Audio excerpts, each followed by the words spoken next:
السلام علیکم ورحمۃ اللہ وبرکاتہ۔ سنو ڈیجیٹل میں آپ کا میزبان ڈاکٹر مریاض عباسی آپ کی خدمت میں حاضر ہے۔ آج جس مہمان شخصیت سے بات کریں گے، ماہر تعلیم بھی ہیں، ادیب بھی ہیں، کالم نگار بھی ہیں، محقق بھی ہیں، گہری نظر ہے۔ پروفیسر فتح محمد ملک صاحب کے فرزند ارجمند بھی ہیں، یہ تعارف بھی ہے۔ پروفیسر طاہر ملک صاحب جانی پہچانی شخصیت ہمارے ساتھ موجود ہیں۔ آج ان سے تعلیم پہ، اسلام پہ، نظام پہ بہت سارے ٹریکی کوشچنز کرنے ہیں۔ بہت شکریہ طاہر ملک صاحب آپ کی آمد کا۔ یہ بتائیں کہ اسلام میں تھیوکریسی بھی نہیں ہے، موروثیت بھی نہیں ہے، بادشاہت بھی نہیں ہے، ایک سموتھ ایک ویلفیئر کانسیپٹ کا خلافہ اعلیٰ منہاج النبوہ کا ماڈل ہے ہمارے سامنے۔ تو آج وہ لوگ یہ بات کرنے سے کیوں گھبراتے ہیں؟ زیادہ تر میں یہ سمجھتا ہوں کہ روایتی یہ بات جو ہمیں روشن، جس سے ہم ویسٹ کو بھی انسپائر کر سکتے ہیں۔ مثلا فرانسس فوکویاما ایک بہت ٹاپ موسٹ پولیٹیکل سائنٹسٹ ہے امریکہ میں، تو اس کی جو کتاب ہے the origin of political order, اس نے کہا کہ 3 چیزوں کی وجہ سے انسانی تہذیب نے جدید سیاسی نظام کو تشکیل دیا، اور ان 3 چیزوں میں آئیڈیا آف اسٹیٹ ہے، رول آف لا ہے، democratic accountability. Rule of law میں وہ کہتا ہے کہ ریلیجن نے، اسپیشلی اسلام نے، اور اس نے ہمارے پیغمبر نبی پاک صلی اللہ علیہ وآلہ وسلم کا حوالہ دیا کہ رول آف لا کے لیے انہوں نے جو کنٹریبیوشن کی، اس کی وجہ سے یورپ میں جمہوریت کا امپیکٹ یہ کریٹ ہوا۔ اب ہم کتابوں میں تو یہ پڑھاتے ہیں کہ جی فرینچ ریولوشن سے بات شروع کرتے ہیں کہ جدید ریاست کا ارتقاء وہاں سے ہوا، تو وہ ایک بالکل لیٹسٹ ڈیٹ ہے، 300-400 سال پہلے کی بات۔ لیکن 1400 سال پہلے جو ایک لبریٹنگ انٹلیکچوئل ریولوشن تھا، سوشل ریولوشن تھا، مساوات محمدی، اور تمام انسان برابر ہیں۔ جدید جو جمہوریت ہے، یہ کانسٹیٹیوشن ہے، اس کی بنیاد کیا ہے؟ آل سٹیزنز آر ایکول بیفور لا۔ بادشاہ اور فقیر، مدینہ کے کانسٹیٹیوشن میں آپ نے پہلے دے دی۔ اچھا، اس کو ایک ویسٹ نے چونکہ ماڈل بنا لیا، اور وہاں ایک جمہوریت کا پہلے تصور آیا، پھر پارلیمنٹ ادارہ، تصور تک محدود نہیں رہا، پارلیمنٹ ادارہ آیا، انتخابات آئے، آئین آئے۔ ہمیں بھی چاہیے کہ ہم ماڈل ایسے کریٹ کریں۔ یہ ہماری ناکامی ہے، اور اس میں میں دیکھتا رہتا ہوں، آپ مسلسل لکھتے بھی پڑھتے ہیں اس ماڈل کو، کہ جس کے اندر مساوات محمدی ہے، جس کے اندر موروثیت نہیں ہے، جس کے اندر کسی کو استثناء نہیں ہے۔ نبی پاک صلی اللہ علیہ وآلہ وسلم نے کہا کہ میری بیٹی بھی اگر چوری کرے، everyone is answerable before the law. No exceptions before law ہے، اور نہ ہی اس کے اندر مذہبی اچھا، یہ تھیوکریسی پہ ہم اس پہ آتے ہیں۔ ہمارے یہاں لائف اسٹائل، آپ نے کہا مساوات محمدی، آپ صلی اللہ علیہ وسلم تو جو اپنے لیے وہ دوسروں کے لیے وہی پسند کرتے، صحابہ کرام، اور عام سادہ سی سمپل لائف تھی، لیکن سب سے زیادہ آپ کی سیرت کا مطالعہ کیا جاتا ہے، آپ پہ لکھا جاتا ہے، آپ اللہ کے محبوب بھی، سارے انسینٹیوز کے باوجود آپ نے اپنا لائف سٹائل سمپل رکھا۔ مجھے یہ بتائیں طاہر ملک صاحب، کوئی بندہ اپنے آستانے سے اٹھتا ہے 3-4 کروڑ کے گھر سے، اے سی کی 2 کروڑ کی گاڑی میں بیٹھ کے بڑے ہوٹل میں کروڑ روپے کی افطار پارٹی میں سادگی کا درس جا کے دے اپنے مریدین کو، عقیدت مندوں کو، واپس پھر اسی گاڑی میں اے سی میں آئے، پھر اپنے اس آستانے 2 کروڑ کے گھر میں، تو یہ کیا یہ کھلا تضاد نہیں ہے؟ یہ بالکل تضاد ہے، اور یہ ہمارے سادہ لوگ مسلمان ہیں، انہیں اس کو دیکھنا چاہیے۔ ایک تو یہ کہ جو کردار ہے، جو عمل ہے، اور جو علم ہے، فکر درویشی ہے، وہ مطابقت کھاتا ہے یا نہیں کھاتا۔ یہاں اسلام آباد میں کافی شاپس ہیں لوگوں کی، مریدین کے نذرانوں پہ۔ جی، تو اس میں میں صرف یہ اس میں کہنا چاہتا ہوں کہ وہ دولت اور یہ جو چیزیں تھیں، ان کو وہ بالکل حقیر سمجھتے تھے۔ تو وہ جو ہمارے پیغمبر اسلام ہیں، وہ پولیٹیکل لیڈر بھی تھے، رول ماڈل بھی تھے، اور معلم بھی تھے، ملٹری اسٹریٹجسٹ بھی تھے۔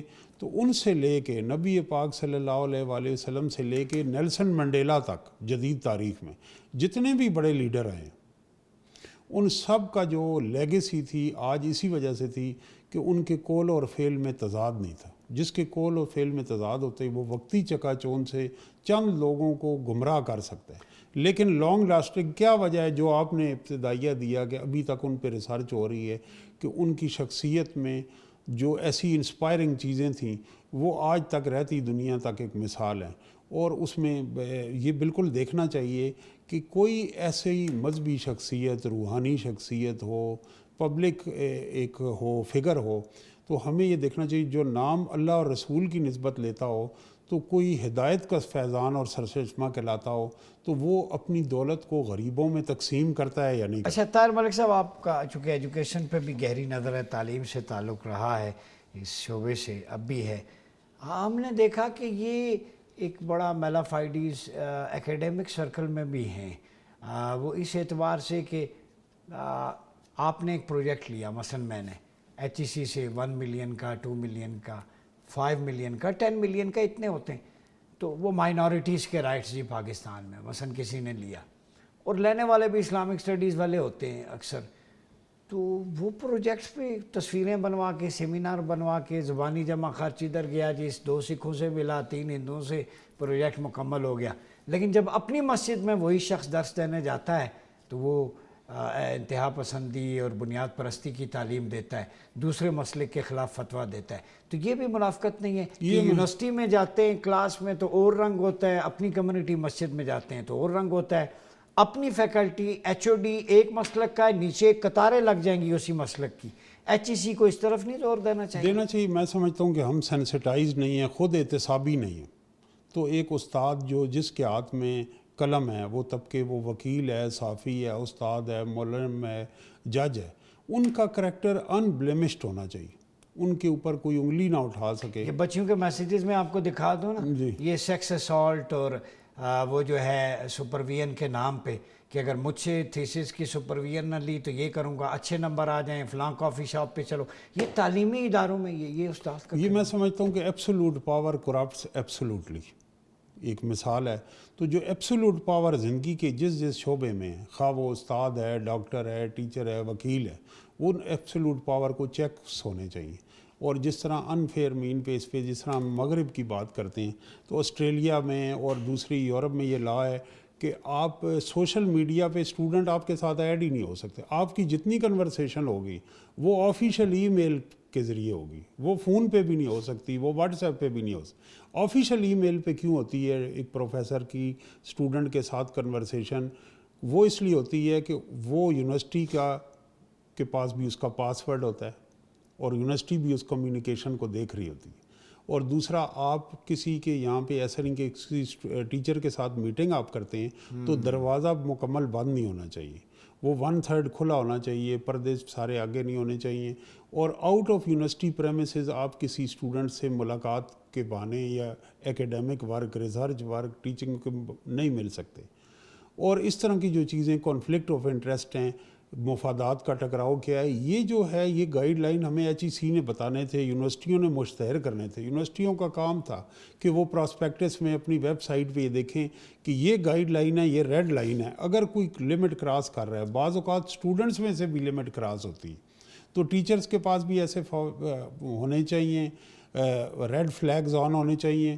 اور اگر ٹیچر کسی اسٹوڈنٹس کے ساتھ یہ کر رہا ہے تو وہاں بھی ریڈ فلیگ ہونا چاہیے. تو یہاں تو یہ آپ نے ایک پہلو بتایا. اب یہ بھی ہے ہمارے طبقے میں یا ٹیچرز میں کچھ کرتے ہیں، سارے تو ایسے نہیں ہیں، کہ جو باثر اور امیر اسٹوڈنٹ ہوتے ہیں ان کی گاڑیوں میں بیٹھتے ہیں، ان سے ہوٹلوں میں کھانے بھی کھاتے ہیں، ان سے گفٹ بھی ایکسیپٹ کرتے ہیں کچھ ٹیچرز. تو یہ بھی ان ایتھیکل ہے. اب ہوتا یہ ہے. ایک اور چیز بھی اس میں ایڈ کر لیں، میں نے ایک یونیورسٹی میں دیکھا اب ریشو بڑھ رہی ہے برین ہیمریج کی. وہ ایک ہمارے دوست تھے، ان کی پروموشن نہیں ہوئی، ایک ڈپارٹمنٹ میں تھے، وہ مجھے پہلے 1 ہفتہ پہلے انہوں نے بتایا مجھے یہ دکھ ہے.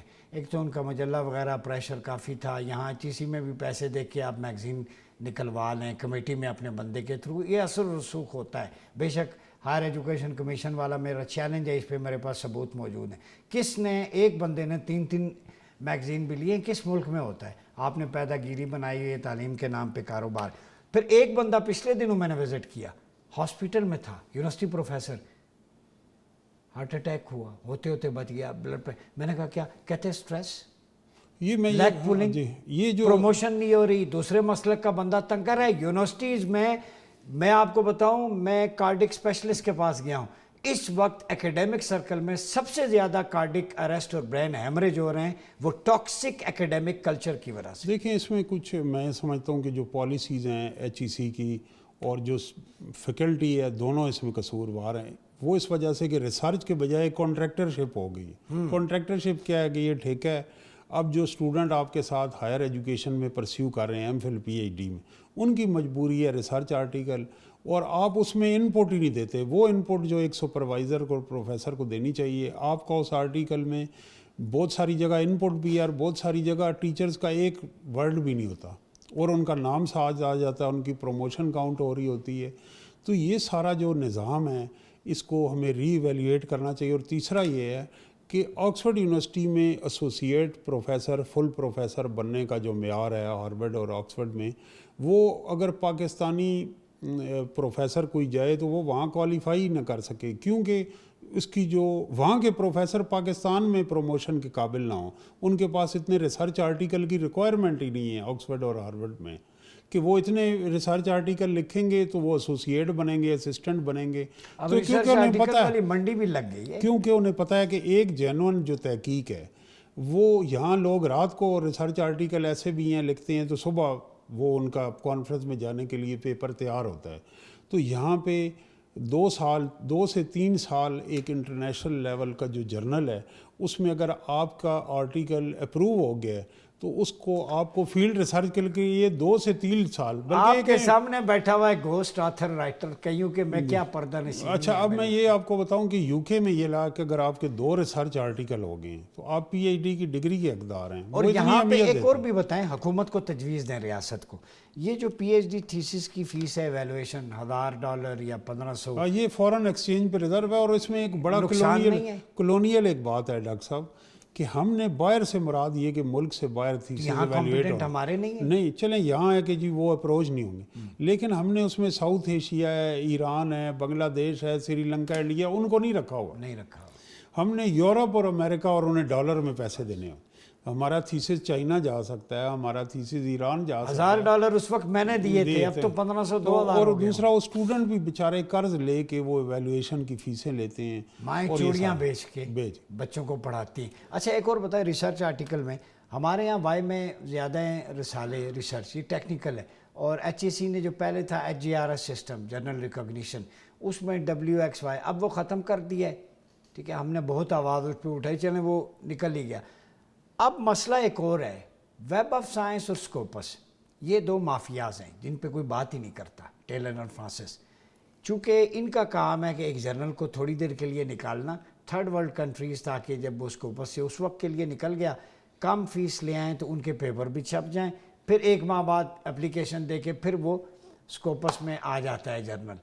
اوپر سے لے کے نیچے تک میں نے اسٹڈی کیا ہے، $بلین ٹریلین، یہ مافیا ہے جو ایچ ای سی سے شروع ہوتا ہے اوپر تک جاتا ہے. بھائی آپ XW میں پاکستانی اسکالر کو کہتے ہیں آرٹیکل چھپوائیں، وہ زر مبادلہ بھی باہر جائے، مصیبت بھی بنے. اپنے جرنل کو اس قابل بنائیں کہ وہ X اور W میں زیادہ جرنل ہوں اور یہاں چھپے، زر مبادلہ بھی بچے. ایک تو یہ آپ نے سارا ایکسپلین کر دیا. میں صرف ایک اس کے جواب میں کہنا چاہوں گا، ہر چیز کہ وہ اس کی کیا ویلیو ہے، قدر کیا ہے، امپیکٹ کے ساتھ دیکھی جاتی ہے، امپیکٹ فیکٹر. تو آپ دیکھیں کہ ہمارے ہاں جو تحقیق ہو رہی ہے، جو ہماری یونیورسٹیاں کئی 100 ہو گئی ہیں، ہمارے معاشی، سیاسی، سماجی اور مذہبی جو مسائل ہیں، جو ریاست کو درپیش چیلنجز ہیں، جو اکانومی میں آپ دیکھ لیں IPPs ہے، پاور سیکٹر ہے، اور ابھی کینال کا یہ ہوا ہے، ان کے اوپر آپ پچھلے 20 سال میں 30 سال میں پاکستان کی کسی یونیورسٹی میں یہ جو میں نے بتائے ہیں تمام ٹاپکس، ان کے اوپر کوئی ایک تھیسس بتا دیں اور یہ بتائیں کہ امپیکٹ کیا ہوا ہے. اچھا اب ہم جو ریسرچ کر رہے میں استنجا اور طہارت اور ان چیزوں پہ روایتی موضوعات پر ریسرچ ٹریڈیشنل ہے. ضرورت یہ ہے کہ ان کو ہم اپنے ایسی ریسرچ کرائیں جس کا سوسائٹی کو بھی فائدہ ہو، امپیکٹ ہو. زیادہ تر تھیسس تو بک فارم میں شائع ہی نہیں ہوتے، وہ ان کو دیمک چاٹ رہی ہے لائبریریوں میں. 5-10 سال بعد وہ سارے سٹاک کو ڈیجیٹلائز کر کے وہ یونیورسٹی اخبار میں اشتہار دیتی ہے کہ ردی کو ہم نے لام کرنا چاہتے ہیں. تو جرمنی میں ایک اور یہاں رکیے گا، یہ کیا آپ نے فرمایا کہ ردی وہ تھیسس تحقیق وہ نیلام ہوتی ہے؟ سارا ایگزامینیشن پیپر دیکھیں آپ، پہلی تو ڈیجیٹلائز ہونے کے بعد ہوتا ہے یا ڈیجیٹلائز ہوتے ہیں، اور جو سابقہ آپ کے پیپر ہوتے ہیں 10 سال سے پرانا ریکارڈ اس کو ڈیجیٹلائز کر کے اتنی سپیس ہی نہیں ہوتی.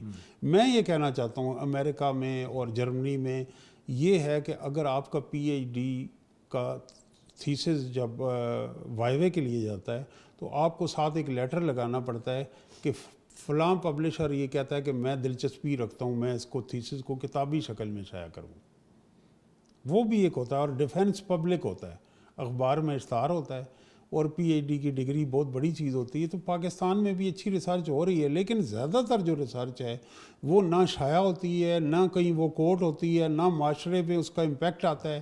وہ ایک آدمی کے ساتھ ٹائٹل لگ جاتا ویسے ہے. میں تحدیث احمد، میرا ماسٹرز کا پولیٹکس ان اسلام بھی کتابی شکل میں ایم فل اور پی ایچ ڈی. نہیں، میں نے یہ کہا نا کہ زیادہ تر جو ہے اور اچھی ریسرچ ہو تو رہی ہے، ایسی وہ ہیں ادارے اور یونیورسٹیاں بھی ہیں.